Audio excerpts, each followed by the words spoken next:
क्या आप जानती हैं कि हमल के इब्तदाई हफ्तों में जिस्म में ये 5 अलामात जो आती हैं, अक्सर औरतें जो है वो कंफ्यूज हो जाती हैं।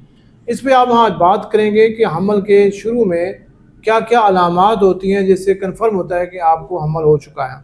मेरे साथ मौजूद हैं डॉक्टर जावेद कासिम साहब, तो इसके ऊपर हम ज़रा डिटेल से बात करेंगे। जी सर, ये अलामत जो है ना सर, एक तो होता है कंसेप्ट ऑफ इम्प्लांटेशन, यानी कि इम्प्लांटेशन अगर हो रही है तब भी अलामत शो होती है। नंबर 2 के ऊपर बात आ जाती है हार्मोनल चेंजेस की, जिसमें बीटा एचसीजी हो गया, प्रोजेस्टेरॉन और एस्ट्रोजन की वजह से होती हैं।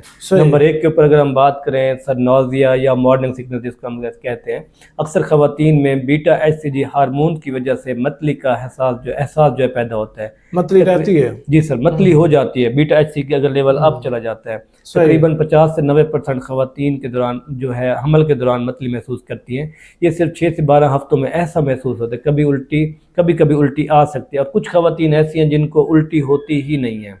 अच्छा, इसमें ये भी है कि अगर आपको बहुत ज़्यादा उल्टी हो रही है और नाज़िया भी बहुत ज़्यादा हो रहा है, तो आप डॉक्टर से कंसल्ट लाजमी करें, क्योंकि इसमें फिर मेडिसिन देनी पड़ती है। शुरू में अगर वो आम लोग ना इग्नोर कर देते हैं कि मॉर्निंग स्टिफनेस है, ठीक है, चल रहा है। बिल्कुल।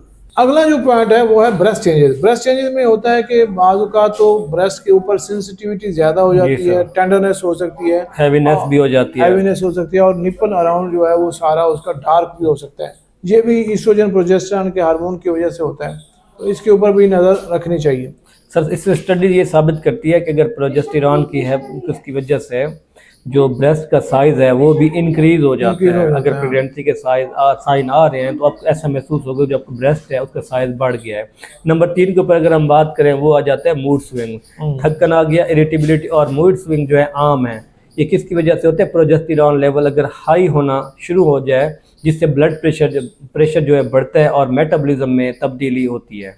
अगला जो पॉइंट है चौथा, वो है कि आपको यूरिन ज़्यादा आ सकता है। फ्रीक्वेंसी ऑफ यूरिन जो है वो बढ़ जाती है, और वो भी किडनी की वजह से होती है कि क्योंकि जब हमारी प्रेगनेंसी के ऊपर होता है तो थोड़ा किडनी के ऊपर भी प्रेशर पड़ता है। बाज़ औक़ात हम जब अल्ट्रासाउंड करते हैं तो राइट किडनी ख़ास तौर पे जो है वो हाइड्रोनेफ्रोसिस होती है, और आम तौर पे डॉक्टर जो है उसको कहते हैं कि ये इसके अंदर स्टोन है। तो वो स्टोन नहीं होती, बल्कि उसका यूरेटर भी डायलेट होता है।